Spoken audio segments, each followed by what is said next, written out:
ഇന്നലെ എന്തായിരുന്നു ഹൈക്കോടതിയിൽ സംഭവിച്ചത്?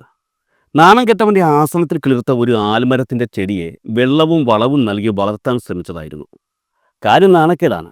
പക്ഷെ മുഴുവനും മുങ്ങിയാൽ പിന്നെ കുളിരില്ല എന്ന തത്വത്തിൽ ഉറച്ച് ആ നാണക്കേടങ്ങ് സഹിച്ച് ആൽമരത്തിന് വീണ്ടും കുറച്ച് വെള്ളം ഒഴിച്ചു കൊടുത്ത് ഒരു രാത്രി മുഴുവൻ വളരുന്നുണ്ടോ എന്ന് നിരീക്ഷിച്ചു. പിറ്റേന്ന് രാവിലെ ആയപ്പോൾ സംഭവത്തിൽ ഹൈക്കോടതി ഇടപെട്ടു. വളർത്തിയെടുക്കാൻ നോക്കിയ ആ നാണക്കേടിന്റെ ആലിനെ ചവിട്ടിപ്പൊഴുത് അപ്പുറത്തെ വിളയിൽ കളഞ്ഞു കോടതി. വലിയ മുട കാണിച്ചാൽ പിന്നെ പുറം ലോകം കാണാതിരിക്കാനുള്ള പരിപാടി കോടതിക്ക് അറിയാം എന്ന മുന്നറിയിപ്പ് നൽകിയതോടെ ആല് വളർത്താൻ നോക്കിയ കർഷകൻ ഒരൊറ്റ ഓട്ടം വച്ചു കൊടുത്തു. ഓട്ടം അവസാനിച്ചത് വീട്ടിലും. മുറിക്കുള്ളിൽ കയറി കഥകടച്ച് ഇരിപ്പ് തുടങ്ങിയ കർഷകൻ ഇതുവരെ പുറത്തിറങ്ങിയിട്ടില്ല. പറഞ്ഞു വന്ന കാര്യം മനസ്സിലായി കാണുമല്ലോ. ഇന്നലെ ജാമ്യം നൽകിയിട്ടും ജയിലിന് പുറത്തിറങ്ങാൻ വിസമ്മതിച്ച വ്യവസായി ബോബി ചെമ്മണ്ണൂരിനെ ഹൈക്കോടതി എടുത്ത് അലക്കിയെന്ന്, കോടതിയോട് കളിക്കാൻ നിൽക്കരുതെന്നും ജാമ്യം റദ്ദാക്കി വീണ്ടും അറസ്റ്റ് ചെയ്യാൻ ഉത്തരവിടുമെന്നും ജസ്റ്റിസ് PV കുഞ്ഞികൃഷ്ണൻ മുന്നറിയിപ്പ് നൽകുകയായിരുന്നു. എന്ത് സാഹചര്യത്തിലാണ് ഇന്നലെ ജയിലിൽ നിന്ന് പുറത്തിറങ്ങാതിരുന്നത് എന്നതിൽ ഉച്ചയ്ക്ക് 12-ന് വിശദീകരണം നൽകാനും കോടതി ഉത്തരവിട്ടു. എന്താണ് ഇന്നലെ സംഭവിച്ചത്? ജാമ്യ ഉത്തരവ് എപ്പോഴാണ് പുറത്തിറങ്ങിയത് എന്ന് ഞാൻ അന്വേഷിച്ചു. 4/8-ന് ഉത്തരവ് പുറത്തിറങ്ങി. 4:45-ന് റിലീസിംഗ് ഓർഡറും നൽകി. ഒരു സാങ്കേതിക പ്രശ്നവും ഇതിനിടയിൽ ഉണ്ടായില്ല. എന്നിട്ടും എന്തുകൊണ്ടാണ് ബോബി പുറത്തിറങ്ങാതിരുന്നത്?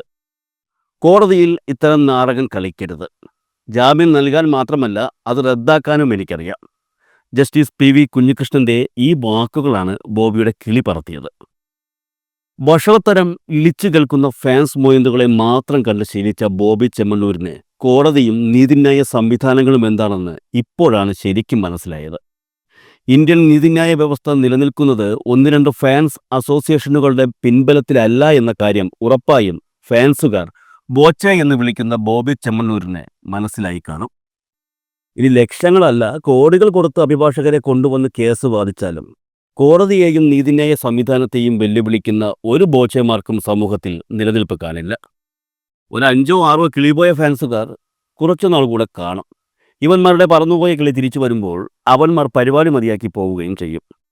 ഹൈക്കോടതിയിൽ ജസ്റ്റിസ് PV കുഞ്ഞികൃഷ്ണന്റെയോ ദേവൻ രാമചന്ദ്രന്റെയോ ബെഞ്ചിലാണ് കേസെങ്കിൽ വിറയ്ക്കുന്ന അഭിഭാഷകർ പോലും ഇപ്പോഴും ഉണ്ടെന്ന് മനസ്സിലാക്കണം. കാരണം എല്ലാത്തിനും മുകളിൽ കോടതി എന്നൊരു സംവിധാനം ജനാധിപത്യ രാജ്യത്ത് നിലനിൽക്കുന്നുണ്ട്. നിയമത്തിൽ നിന്ന് അണുവിട ചലിക്കാത്ത നിയമജ്ഞർ അതിൻ്റെ ഉന്നതങ്ങളിലുണ്ട്. ബോച്ചയല്ല, ദേവേന്ദ്രന്റെ അച്ഛൻ മുത്തുപ്പട്ടർ വിചാരിച്ചാൽ പോലും അതിനൊരു മാറ്റവും ഉണ്ടാകില്ല എന്ന് പൊതുജനത്തിന് നല്ല ബോധ്യവുമുണ്ട്. മിനിഞ്ഞാന്ന് ജാമ്യം കിട്ടിയിട്ടും ബോബി ഇന്നലെ രാവിലെയാണ് കാക്കനാട് ജില്ലാ ജയിലിൽ നിന്നും പുറത്തിറങ്ങിയത്. ഹൈക്കോടതി സ്വമേധയാ കേസ് വീണ്ടും പരിഗണിച്ച് വിമർശിച്ചതിന് തൊട്ടു പിന്നാലെയാണ് അഭിഭാഷകരെത്തി ബോബിയെ അതിവേഗം പുറത്തിറക്കിയത്. ഇന്നലെ രാവിലെ ജാമ്യാപേക്ഷ പരിഗണിച്ച ജസ്റ്റിസ് PV കുഞ്ഞികൃഷ്ണൻ ജാമ്യം അനുവദിക്കുകയും ഉച്ചകഴിഞ്ഞ് ജാമ്യം വിധി പുറപ്പെടുവിക്കുകയും ചെയ്തിരുന്നു. എന്നാൽ കോടതി വിധിക്ക് യാതൊരു വിലയും കൽപ്പിക്കാതെയാണ് ഈ പറയുന്ന ബോബി ചെമ്മണ്ണൂർ പെരുമാറിയത്. ജയിലും കോടതിയുമൊക്കെ താൻ കുറെ കണ്ടിട്ടുള്ളതാണ് എന്ന ഭാവത്തോടെയാണ് പുള്ളി കോടതി വിധി വന്ന അന്ന് രാത്രിയും പിറ്റേന്ന് രാവിലെയും ജയിലിൽ കഴിഞ്ഞത്. കുറച്ച് തടവുകാർ തനിക്കൊപ്പം ജയിലിലുണ്ടെന്നും അവരെ ജാമ്യത്തുക കെട്ടിവയ്ക്കാത്തതിൻ്റെ പേരിൽ ജയിലിൽ ഇട്ടേക്കുന്നതാണെന്നും പറഞ്ഞാണ് ഇദ്ദേഹം ഈ പരിപാടിയൊക്കെ കാണിച്ചത്.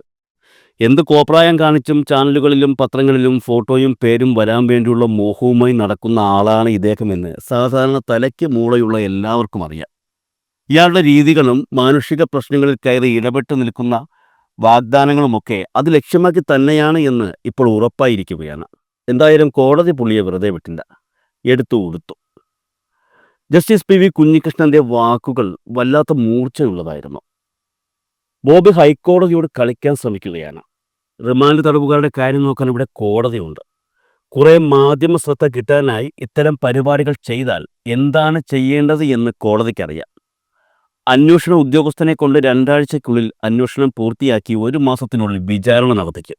അതിനും കോടതി മടിക്കില്ല. ഈ വാക്കുകളിലാണ് ബോബി ചെമ്മണ്ണൂരിന്റെ വക്കീലിനെ അപകടം തിരിഞ്ഞത്. അതിനിടെ കോടതി ഉത്തരവ് ഇത്ര സിമ്പിളായിട്ടാണോ എടുക്കുന്നത് എന്നും കോടതി ചോദിച്ചു. റിലീസ് ഓർഡർ എത്തുന്നതിന് 7 മണി വരെ ജയിൽ അധികൃതർ കാത്തുനിന്നെന്ന് പ്രോസിക്യൂഷൻ കോടതിയെ അറിയിച്ചു. ബോബിയെക്കുറിച്ച് താൻ പറഞ്ഞത് ശരിയാണെന്ന് ഇപ്പോൾ ബോധ്യപ്പെട്ടെന്ന് കോടതി അഭിപ്രായപ്പെട്ടു. തനിക്ക് മുകളിൽ ആരുമില്ലെന്നാണ് ബോബിയുടെ ധാരണ. ആരാണ് മുകളിലുള്ളതെന്ന് കാണിച്ചു തരാം. ഇപ്പോൾ അറസ്റ്റ് ചെയ്യാൻ വേണമെങ്കിൽ ഉത്തരവിടാം. ബോബി നിയമത്തിന് മുകളിലാണ് എന്നാണോ വിചാരമെന്നും കോടതി ചോദിച്ചു. ഇതിനുശേഷമായിരുന്നു ബോബിയുടെ മറ്റൊരു മുഖം എല്ലാവരും കണ്ടത്. ഇത് തങ്ങൾ ഇതുവരെ കണ്ട ധൈര്യശാലിയായ ബോബിയാണോ എന്ന് ഫാൻസുകാർക്ക് സംശയമുണ്ടായതും ഇതിനു ശേഷമാണ്. ഒരു വ്യാജ വാർത്ത കോടതി കയറിയപ്പോൾ മുമ്പൊരു ചാനൽ മേധാവിയെ ജസ്റ്റിസ് PV കുഞ്ഞികൃഷ്ണൻ നിർത്തിപ്പൊരിച്ചിരുന്നത് ഓർമ്മയിൽ വരുന്നു.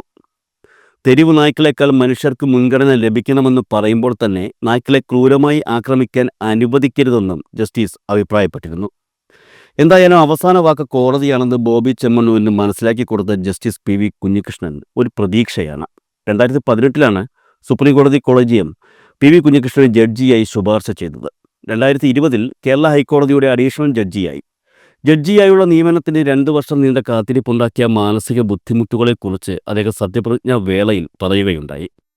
വ്യക്തികളുടെ രാഷ്ട്രീയം നിയമനങ്ങളിൽ തടസ്സമാകരുതെന്നും അദ്ദേഹം പറഞ്ഞു വച്ചിരുന്നു.